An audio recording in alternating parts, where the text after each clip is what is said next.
Day 7, Friendship on the Edge. It's always been important to me that Nancy is trustworthy and honest. Yet is it ever fair for me to expect those from her while not also being trustworthy and honest myself? No. Not only is it not fair, it is not who God wants me to be as her husband. In our marriage, we each focus on personally living out the definition of love that Paul gives us in 1 Corinthians 13:4-7. Love is patient and kind. Love is not jealous or boastful or proud or rude. It does not demand its own way. It is not irritable, and it keeps no record of being wrong. It does rejoice whenever the truth wins out. Love never gives up, never loses faith, is always hopeful, and endures throughout every circumstances. Work hard on your marriage. Seek healing in every area that is on the edge in your marriage. Work together. Struggle through the things you need to struggle through. Build to rebuild an awesome marriage. Do all of these and more, but do one thing more. Set aside time for fun. Having fun gets us back in touch with why we got married in the first place. When was the last time you had fun together? What did the two of you do to have fun before marriage? Set aside time to have fun together. Then try this. Each of you write down 5 things you think would be fun to do together on separate slips of paper. Then draw one out each week and do what it says. It may be a little awkward at first, but keep it up. Intentionally setting aside time to have fun together is part of your healing process and something for you to continue throughout your marriage. As you begin to work on the friendship and fun in your marriage, I want to warn you that it might feel really awkward. Give each other the benefit of the doubt. Push through the awkwardness. When it feels difficult or impossible to change, confess this to God and ask for His help, knowing that, as 2 Corinthians tells us, His power is perfected in our weakness. Be kind to each other and make the effort to start your journey to being best friends.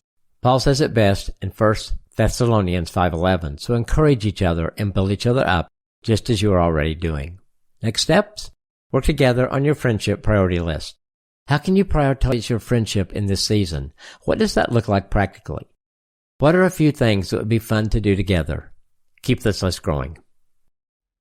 Love is patient and kind. Love does not envy or boast. It is not arrogant or rude. It does not insist on its own way. It is not irritable or resentful. It does not rejoice at wrongdoing, but rejoices with the truth. Love bears all things, believes all things, hopes all things, endures all things. Therefore encourage one another and build one another up, just as you are doing. But he said to me, "My grace is sufficient for you, for my power is made perfect in weakness. Therefore I will boast all the more gladly of my weaknesses, so that the power of Christ may rest upon me."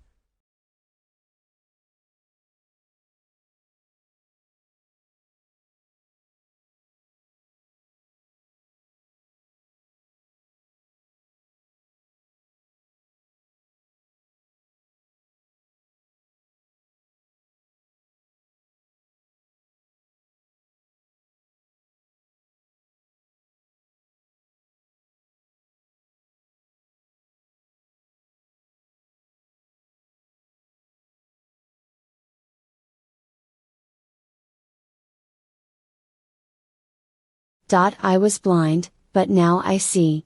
But he said to me, "My grace is sufficient for you, for my power is made perfect in weakness.